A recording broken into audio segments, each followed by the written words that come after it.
to get past this anxiety that consumers are feeling and the tight chest, tight wallets, you really need to keep investing in your consumer, in who your consumer is right now and who they will be in 5 years, 10 years, etc. And if you are at an established brands that have stood the test of time, they have what they call a recession playbook, because they're not making, these knee-jerk reactions. They're thinking, they're working with people like Libby, and they're saying, hey, 3 years down the line, 5 years, 10 years, where are we going to be? And that's how I have to communicate now. Welcome to the Warriors at Work show. This is Jeannie Coomber, your guide and host. This is a show for men and women in the workplace who want to move from the predictable to the potent. This is your weekly dose of inspiration with an edge. I talk with CEOs and shamans, sports marketing executives and therapists. All of us are like-minded thinkers and doers who tell stories, share wisdom, and challenge each other to have the best life possible inside and outside the office. Welcome to your Warrior Conversation. Hey Warriors, it's Jeannie. Hold on to your hats because there's an amazing conversation coming your way. I got to sit down with a futurist, Libby Rodney, who's the Chief Strategy Officer at Harris Poll, and a marketing guru, Meghan Conahan, Executive Vice President of Direct Agents, which is a leading digital marketing agency. And these two incredible women are brilliant. They are heartfelt. They are interesting. They are funny. And they share with us their best ideas and observations going into 2023. You're going to need a pen and paper for this conversation. I honestly could have talked to them for hours. The amount of wisdom and insights that they offered just blew me away. And I'm so excited to be able to bring this to my Warrior Nation. So enjoy. Meghan and Libby, thank you so much for being in this conversation with me. Of course. Thanks for having me and us both. Yes. Yeah, I can't wait to talk to you, Jeannie. So I know there's so much here. So where I thought we could start. So here we are, Executive Vice President of Direct Agents, which is a digital marketing agency and customer acquisition company, and Chief Strategy Officer of Harris Poll, a market research and analytics organization. All right. So why these fields? There's so many things the two of you could have done. Why did you choose this? Meghan, I'll let you start. Yeah, well, I have been doing this for a little over 17 years. And I got started I really like marketing. And there's just something so interesting about it. It's like one part psychology, one part creative, one part data. And Libby, you probably feel this way too, but there's just not working in marketing and customer acquisition. There's never like a straightforward answer. It's more about solving really complex problems in very interesting ways. And I really jive with that. So I think that's why I got started in my state and I love it so much. So it lets you do a little bit of everything, How about you, Libby? Yeah, I mean, I've always been drawn to the questions that we ask. I think that's kind of the thing that drives me. So like when I was young, I got a scholarship actually to go to NYU because I was like, well, why do we portray women the way we portray them? And why are the cultural norms the way they are? And I wrote this thing at 18 that I was like, I want to go to marketing to change the way women are positioned in marketing. And that was in, late 90s, early 2000s. And that kind of has stayed with me. Like I'm always trying to ask a better question because I think the questions that we ask ourselves really showcase how we think about society. Like I think, Jeannie, we were talking the other day about, one of the easiest ways to think about this is the way that we think about women. And why do we always ask them if they're confident? It's like a false question. And it kind of keeps coming back to, who's asking the question and why are we asking these questions? And so if you ask interesting questions, you kind of shift the way that people think about the world. and examine where they can move on from there and like where they're getting momentum from. So I mean, that's why I'm true. like super interested in always doing the work that we do, because we're always just trying to ask better questions. And that's a fun fact about you and NYU that I did not know. Yeah. I Very got really cool. very lucky in that scholarship. So let's get into your work, both of you. So I see this really as two parts. You have the insights side, and then you have the implementation side, both of which you really both have deep knowledge of. And you both really have your finger on the pulse about really what's trending in the world, not just one industry, but across businesses, across sectors, about across consumers. And I really would love for us to zoom out first. So let's talk like big picture. Tell us what you are seeing. Yeah, I mean, I'm happy to start on that. So big picture, what we're living through right now is a time of stack crisis, right? And so it's not just that people have dealt with the pandemic, but that they're actually going through, the next phase of an economic downturn, a global war, supply chain issues. It's just like you name it, the crisis is kind of falling on top of people, and it's creating a certain amount of fragility that you see across the board, really across the globe from our research. Ari Long wrote this book called The Long Path, and he describes this time as being an intertidal. And an intertidal means that you imagine that your feet are in the sand and the ocean is coming, and it's coming so fast that you don't even notice your feet are sinking down, but the change is happening. And so it's a really exciting, actually, time, even though we're in this kind of stacked, immense crisis that feels like a lot of pressure.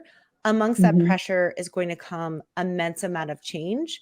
And we're at a pivot point of that change. And so if you think about what it might be in 20 years to look back to today, we are probably experiencing this like peak, this pivotal moment in how we define what the next 10 to 20 years look like. And Meghan, what would you add?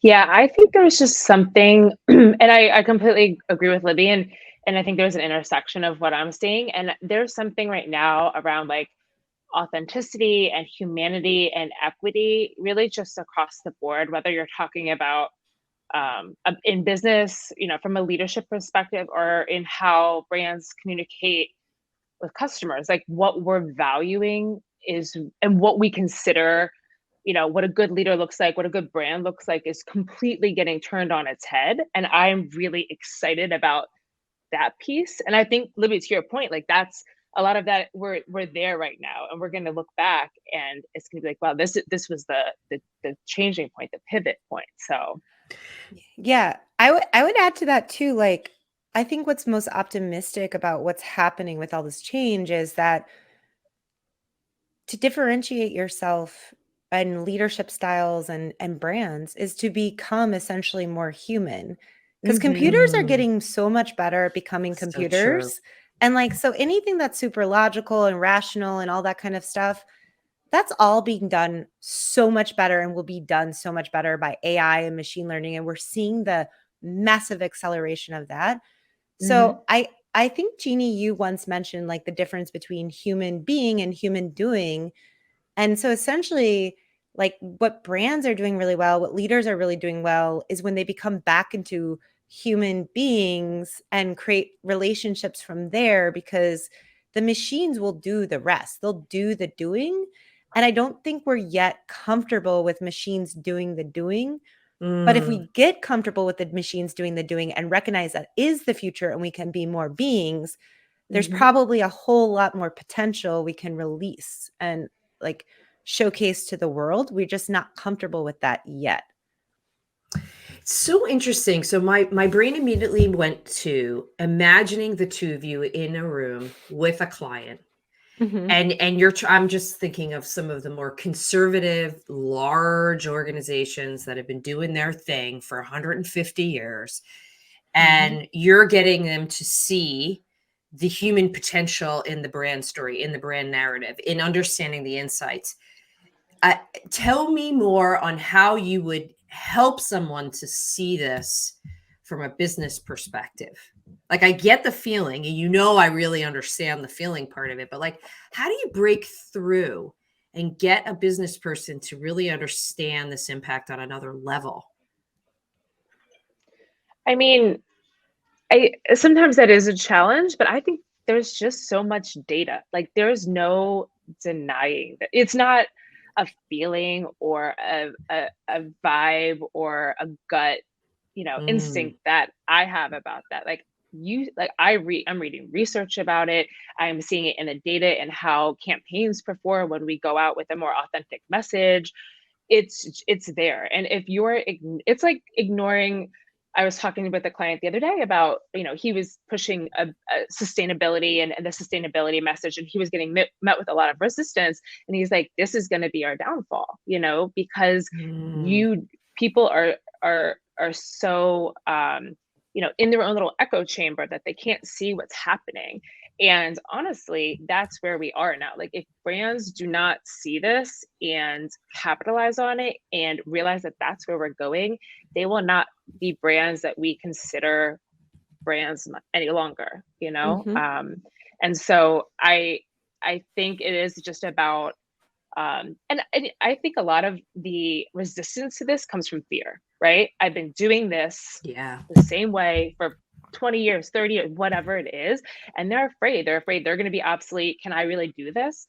And really breaking down the walls of where that fear is coming from and getting them to see. And Libby, I love that point of, we're leaning into automation and allowing us to unlock more potential. Like, that's kind of how we have to position it.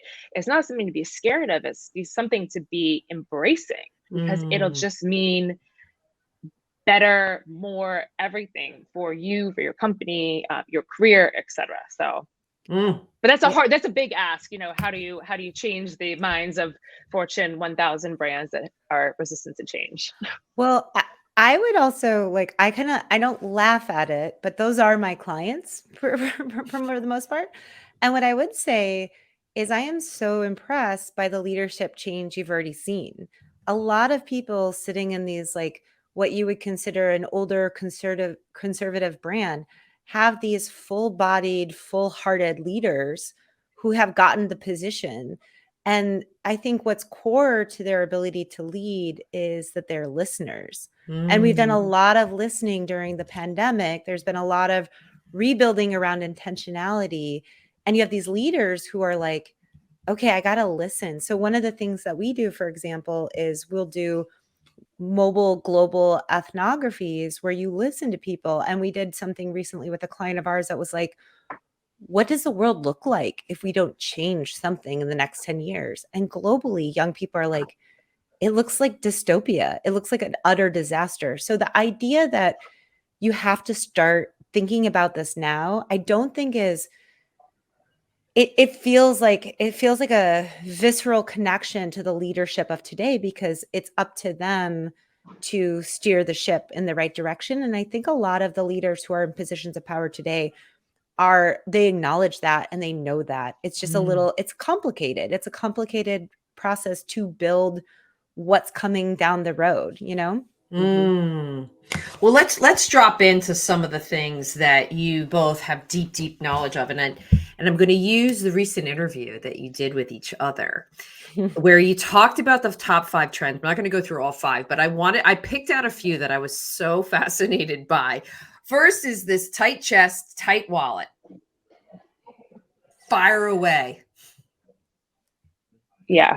And Libby, you probably have a lot to add here, but it's really the idea that consumers right now, and we touched on it, there's a lot of anxiety. We are coming off the heels of a global pandemic, and now we're dealing with, inflation and a recession and climate crisis and a war, and all of these things are just creating anxiety in Mm. people. And part of the issue with the recession and inflation is that consumers are really pulling back on spending. And usually, not usually, but sometimes when that happens, brands will pull back on messaging and communication. But the conversation Libby and I were having was like, that is a mistake, right? To get past this anxiety that consumers are feeling and the tight chest, tight wallets, you really need to keep investing in your consumer, in who your consumer is right now and who they will be in 5 years, 10 years, etc.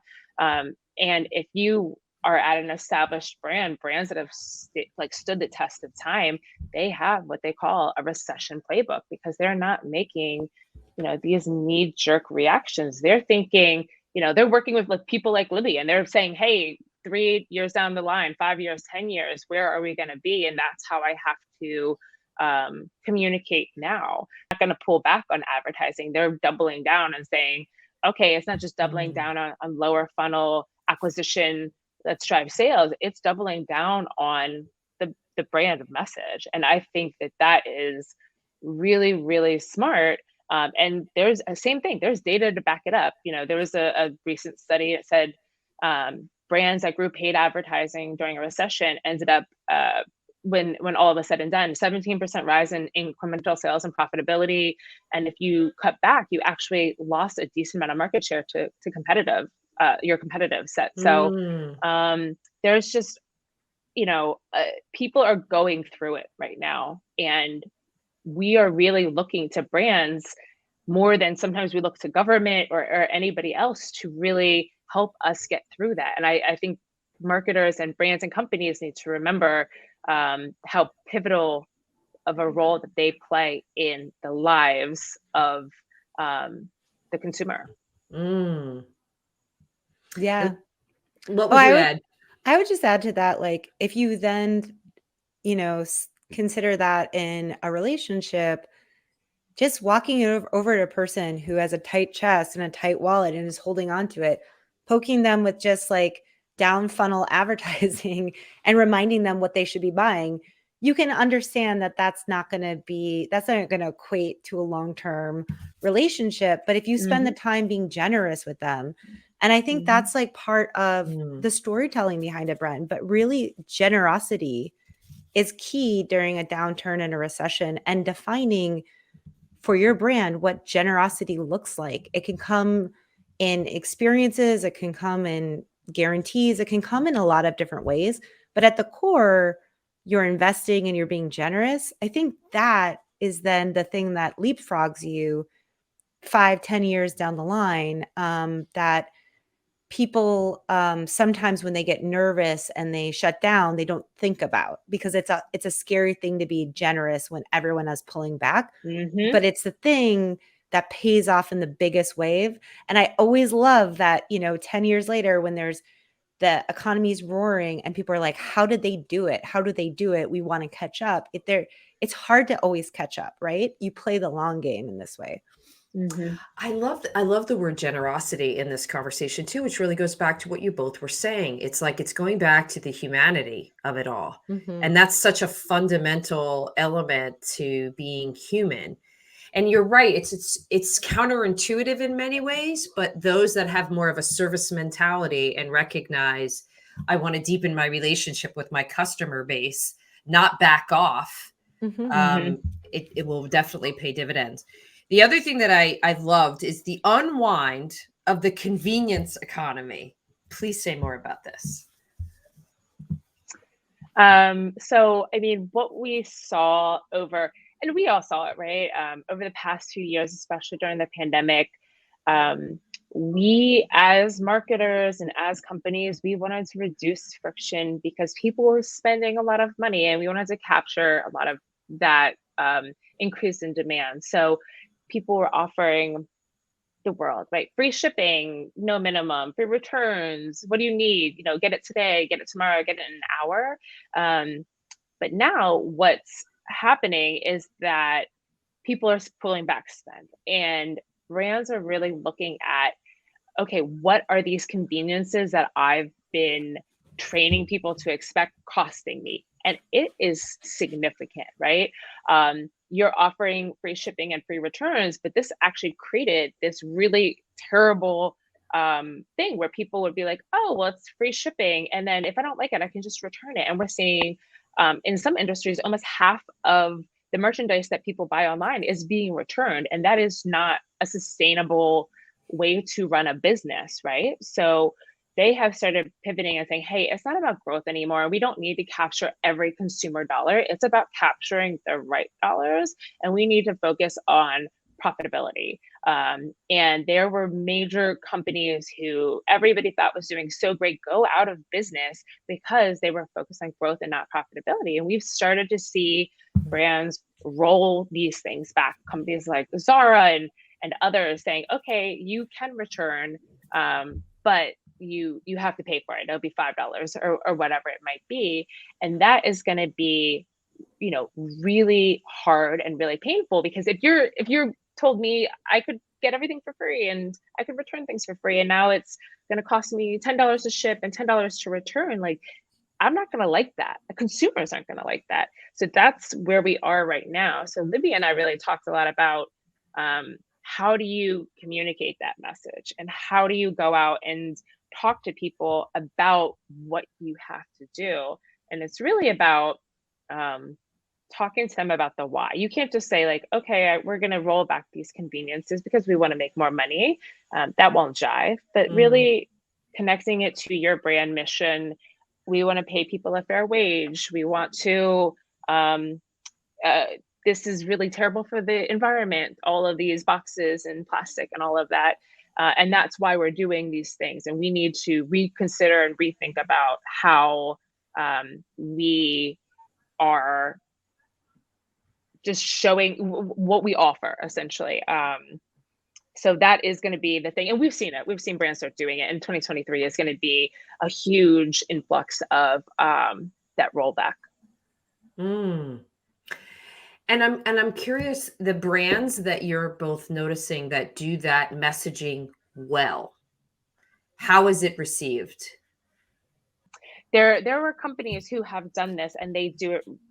If you do it well, it's received pretty well. Obviously, there are always going to be challenges, I think, in that. But when you can communicate, because you know, we see it. People are. We just talked about it. There's a refocus on generosity and humanity, and people understand what's happening. So if you can say, the reason we are charging for shipping now is because this is no longer sustainable and we don't want to increase our prices. They understand that. We're charging for returns or whatever it might be. If you connect it to a larger mission, it's received well. If you just say, this is what we're doing, the end, and now I'm just going to charge you something, it won't be received well. But if you put that as part of your core brand pillar, and that is just how you're communicating, and then you communicate it out, it usually goes pretty well. But again, it has to be it can't just be something, and Libby, I think you made this great point in our interview, it can't just be something that like marketing takes on, because it has to be, you get stakeholder alignment, because you can say, oh, I care about the environment, and that's why we're not doing all of this like 2-day, 1-day shipping because it's awful for the environment and all of these things. But then you are a terrible global citizen, and it's very clear, like nobody's going to buy that and people will be upset. So really thinking about like what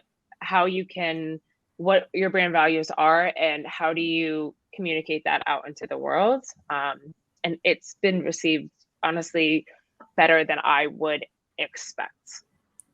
Yeah, I just would add on to that, like the point where we got like the unwind of the convenience economy and how painful that is that as a society we were moving so fast, and so if Amazon moved, you had to move with it, and so there was all these like impacts had unintentional consequences. And I think right now in society we're just so much better at trying to wrap our heads around the consequences of our actions. And so to Megan's point, it's like the things that really do that, and the thing that we see in our research do it the most is fair wages for employees. Like what I thought was fascinating is we asked consumers just recently, in these times, in these economic times, what do you want to see brands do? Do you want to see like coupons, discounts, whatever. That's usually always the top. That was the top in 2008. Right now, it's pay your employees a fair, livable wage. So the output of this like convenience economy was an economy that also treated frontline workers like they were robots, and it was unequitable and not in a good phase. And so with people realizing and recognizing that through the pandemic, it's like, if you're rewiring around the employee being first and around fair practices and how we treat people, that gives you a really great place to stand on. Probably even more than some of the sustainability efforts, even though that becomes top priority for at least Gen Zers. Yeah. Love it. And we're really talking to companies now about, you're going to roll back some of these physical conveniences. You need to double down on digital convenience. So is your website extremely user friendly? Can you integrate as many payment options as possible? Are you allowing people to transact through social media versus having to go to your site? Like, making it very easy for people to buy wherever, whenever, however they want. PayPal, Amazon, Instagram, TikTok, does not matter. And giving them that convenience, even though you're pulling back the other. So that's really what we're trying to help trade off at the moment. I love it. I love the ease part is really, really important. I love that. Oh, okay, so important. Here's the last one. Creative cuts, creative explosion. I like the two words together. Yes, I will. I'm going to give Libby like every single prop, because all of these titles are like Libby's titles. We'll be like, we were talking about things and she's just like has this great way of distilling down the points to some like really fun, awesome. I am not that person. My titles are way too long-winded. But the creative cut to creative explosion is really just the idea that studio produced content, right? Like pandemic, it was Tiger King and everything. You could get great content and you could binge it all and watch everything in one day. And that is just not the case anymore. There is a lot of competition in streaming platforms and entertainment. There is a big focus even with streaming companies on profitability, and there's a lot of churn and retention. And they have said, okay, we need to pull back on some of the really big budget things that we're doing. And what we're producing now is a lot of kind of quick hits, a lot of like Love is Blind, which, you know, I watched, but and things of that nature. So there is going to be less studio produced content. And what that means is consumers are going to turn to other forms of entertainment, meaning podcasts and music. But the front road runner is really, I mean, there's so much, so many options, but is for us, social media, right? And when I know we all started using out social media, it was to keep in touch with friends and family and all of that, but it's not that anymore, right? It's entertainment now. It's and TikTok is so ahead of their time. They've said it from the beginning. They're like, we're not a social platform, we are an entertainment platform. And Gen Z specifically ranks social media higher on their favorite entertainment platform, even above TV. So people are going to start turning to, spending more time on social media. But like, it's not spending more time on social media, it's spending more time with the content on social media, meaning spending more time with creators on social media. And platforms see it. If you're paying attention, YouTube, Facebook, TikTok, they're doing everything in their power to acquire and keep creators and keep them happy, because they know that is the future. That is so true. Having two Gen Zs that I live with, I mean, it is amazing how much they learn from these creators and can relay insights, and the more they talk about it, the more it builds momentum around those creators. That is so right on time. What would you add, Libby? Well, the thing I would add about the explosion part is just like where it's going in the future. So 6 months ago, we had OpenAI, so you could say you could text something to create an image, to create like a piece of art. Now we already have open video, so you can text something to create a video piece. So like bears underwater, like dancing. You can create that in 30 seconds, right? And now there's like these chat bots that are coming out that are like blowing up the internet. And so I think what that means is there's going to be a creative explosion in taking your imagination. Let's say you're not a drawer or designer, but you can prompt. You'll be able to imagine worlds and spaces and art in a much different way than you were ever able to before. And so I think that is kind of where the explosion part of this comes out in the next like 5 to 10 years. Love it. It's so exciting because it's so Mhm. limitless. And it's just it's kind of like blows your mind. So Yeah. Libby, I want to focus on you for a second because I read an interview you did on Medium where you talked about insights that would help create more engagement in the workplace. And I think about the people that are listening and following me, they're all in traditional workplace environments. And you talked about lab days and skill hours. And I'd love for you to elaborate.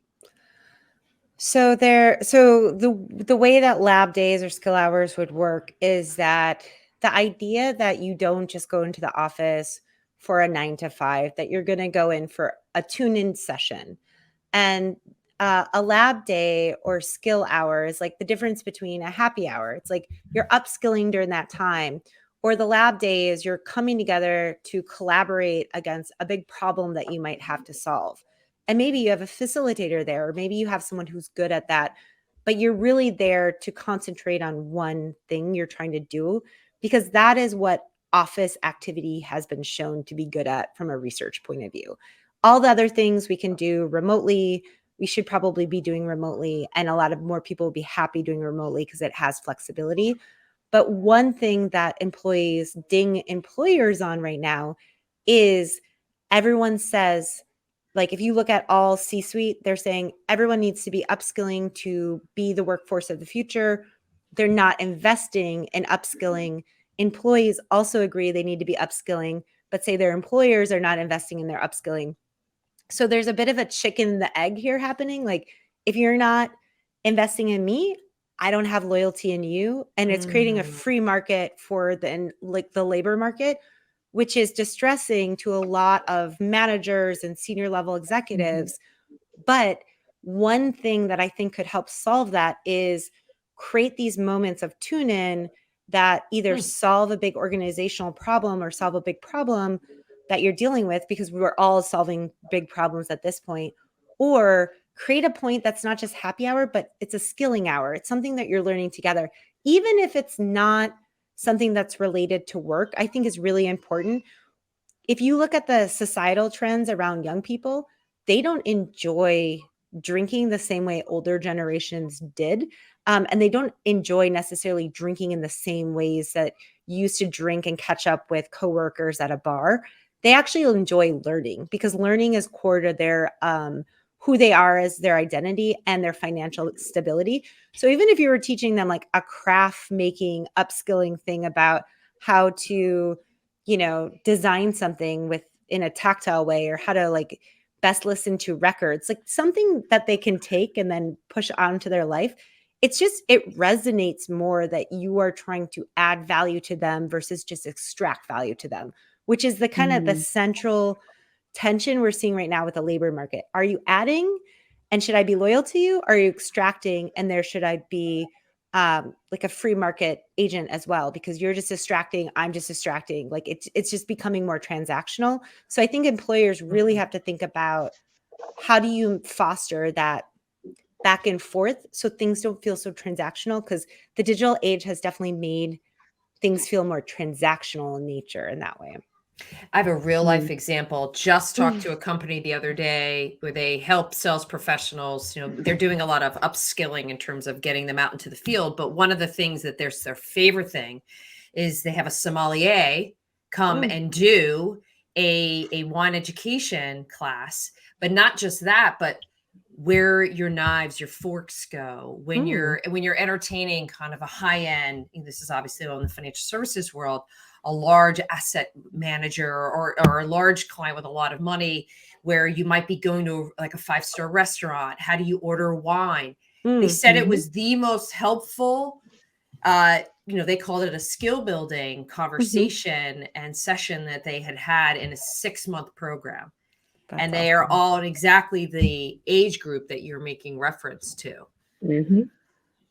I am so curious, Megan. You sparked a question for me when you were talking before, and I go back to this imagining leaders of business sitting in front of the two of you, and some of the things that you were sharing before, Megan, and that was so palpable. I just think about, like, I'm a leader. I've got my strategies and goals for next year. I've got it locked and loaded. And you've just shared with me some really powerful insights and frankly evidence that suggests I need to make some change. Where would I begin? Yeah, and if you listen to our our interview and you look at all 5 trends we talk about, with the exception of maybe a few, I think the really great thing about them is that you can start weaving them into your current strategy right now, right? Like I'm one of those people, like I'll do that. I'll hear something really great and I'm ready to like throw my old strategy out the window and be like, let's start new. And like, I want to do it all and I want to do it all right now. And it has to be amazing. But I have to remind myself, and I would recommend, don't try to boil the ocean, right? Like, don't throw everything out and try to start fresh. Really think about small pivots, right? How can you do little things and make small changes and then build on that momentum, like incrementally? I'll always look at things in like a 2x2 of, ease of impact or ease of implementation versus impact, right? So identify what is going to be 1 through 5 or whatever you want to say, the easiest to implement and what will have the biggest impact. And like, let's start there. The other thing I would say is, even if you can't do much now, and we talked a little bit about that, but start thinking about what your organization should do and start getting stakeholder buy-in. Because some of these things aren't just things that you can really tackle on your own. You need organizational wide change to make some of that happen. And so start, making your case and meeting with the stakeholders, meeting with your leadership and making sure everyone's aligned with what that vision is, and then start putting that into maybe play for the back half of the year or something. So just, don't try to do too much. The ease versus impact thing is like my forever go-to, when everything feels overwhelming and there's too much to do. So that would be my suggestion. And Libby, what would you add? I would add create space for difficult questions.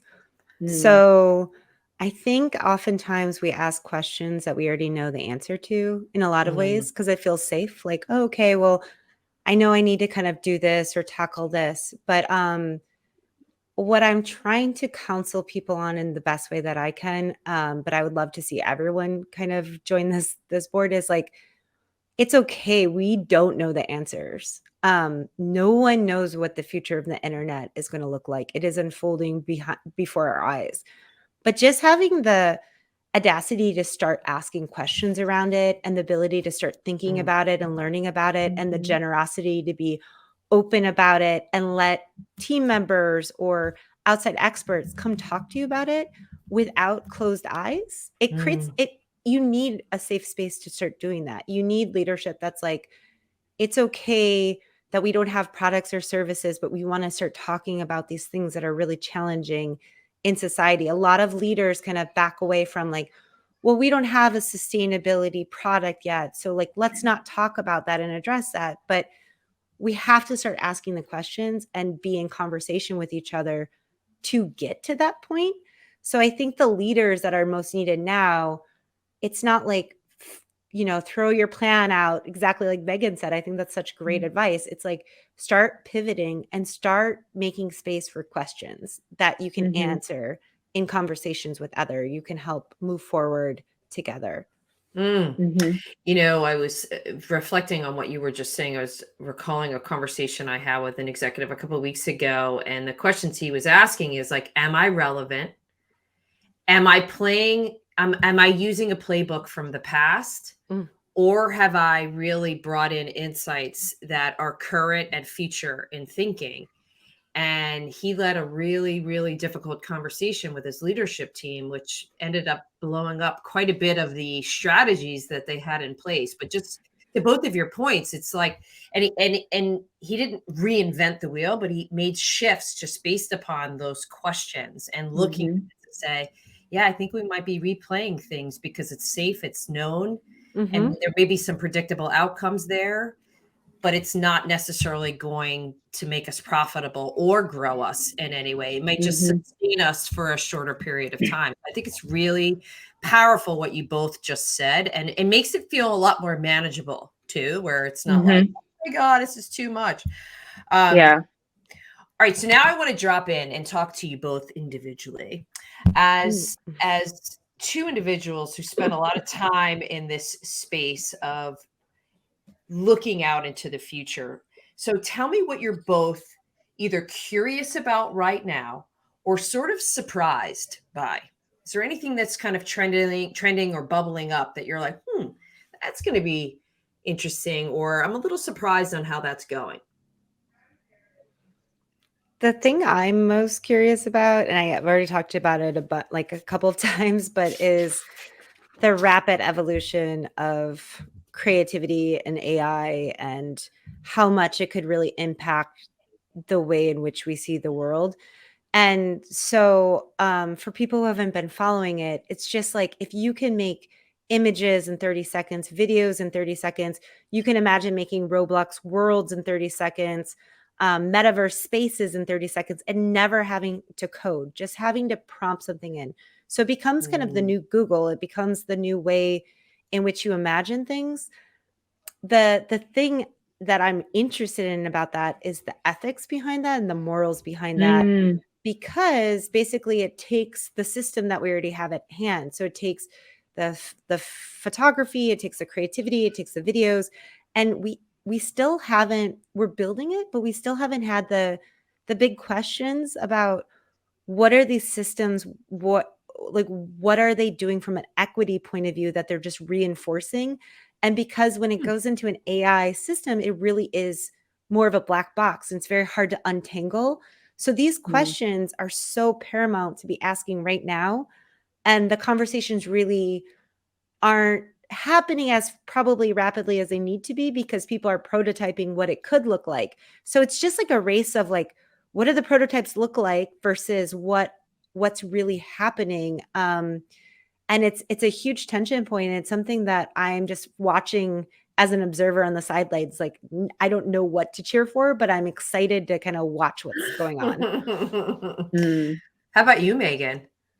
I mean, mine is definitely more maybe marketing centric, but with all of the changes in like consumer behavior and where we shop and how we shop um and all of that, I am really very interested in and watching really closely the evolution of like omni-channel shopping, which is essentially, I sort of hate this word because we've been saying it for like, I think I swear to God, since like 2005. But this idea that, people are fluid and they are shopping and communicating and interacting with brands online, in store, all of these things. And historically, and still to this day, for some of the largest brands, they're very siloed, because there's not a lot of like connectivity between online and in store or anything else. And I am really watching a lot of the trends around like, how do we try to just say like, here is our consumer and here is the message and we want to communicate to them and here's how we can do it and connect all of the dots, whether you walk into my physical store or you communicate with me on social media or you buy on my.com or Amazon. There is just this lack of connectivity there. And the biggest brands, the most sophisticated, no matter what they say, and you go to conferences, they're like, oh, we have it all figured out. No, they don't, and I'm watching that so closely because I think that is so interesting, as a consumer, as a marketer, as just like a person who doesn't want to see an ad for shoes that they already bought. There's just, I'm very, very interested in this intersection of digital and physical. Well, let me shift this question a little bit. Now, as leaders and as business people, continue to grow and evolve in your career. Mm. From a trend perspective, a futuristic perspective, an insight perspective, what are the attributes of like the future leader? What do they look like, sound like? Like what are the things that we need to be adopting or embracing or learning more about?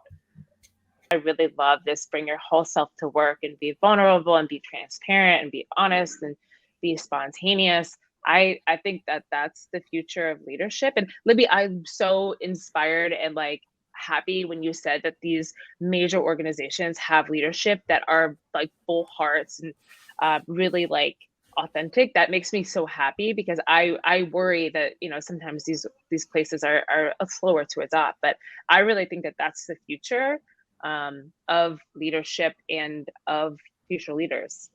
What do you think, Libby? Yeah, no, I agree. I'm inspired by, I just met a bunch of CMOs recently in a kind of forum, and they were just all so wonderful people, wonderful to connect with. And I think they're leading their organizations wonderfully. I think it's interesting. I think we've been talking a lot about soft skills for a while. And I think those are really important. Those are kind of like everyone nods their head: empathy, curiosity, learning, collaboration. And I think the next phase is organizational design around inspiration and action for those soft skills. So I think right now you have this like new generation of leaders who are empathetic and curious and listening. And then the next phase is like, how do you create an organization that isn't just full of meetings and isn't just full of like the things that they have to do, but actually is set up to be inspired, is set up to be back to that human being, is set up to do what humans do better. But I think that's like an organizational design thing, and we're not yet there. But you know, it's an interesting place to kind of jump off for. Like now you have the soft skills. Now there's people with soft skills in the C-suite. So how do we then ladder up into designing the whole organization to take impact from that? Yeah. I also really hope we stop calling them soft skills because like they are like, it's just, yeah, like it's table stakes. To be a good leader, you need these things. And like, I don't know. They are important. They're really, really, really, in my opinion, like the most important thing. You can teach people almost anything. If you have the soft skills, like you are set up for success. You are leaps and bounds ahead of your I don't want to say competitive set, but you know, your peers. Yeah. I would love to see leadership redefine what it really means and almost penalize places where you're not being clear, you're not being fair, you're not being human. And even get rid of words like competencies. Like, ooh, what does even that mean? And it's just inviting more dialogue that is aligned with how people are feeling, not just what they're thinking, and build structures and systems around that. Just to both of your points, is like people that are highly, highly creative and very attuned and are sensors and feelers. Maybe they work on certain projects. And I always replay, I saw this little snippet where Brene Brown was being interviewed, and the question was, okay, what's the most important thing for a leader to know? And she said, clear is kind. Unclear is unkind. And I was like, yep, brilliant. You think about like how complicated organizations make things. If your whole MO is just be human today, it's like, oh, think about what you would say and how you would show up. All right. So here's my last question. We're going to have a little fun. Go out to 2025, where it's December 31st, 2025. Tell me what you both see. Just gut reaction. What is happening in the world? Do we all live in the metaverse? I don't know. Are we actually here? I know it's are we AI? Libby, I'm very interested. You have so much research around this. I'm very curious to hear what you have to say. Well, 2025 is 3 years or 2 years into the future, so it's not that far. Chances ideally we'd be getting out of a short recession, so we'd be kind of on the way back up.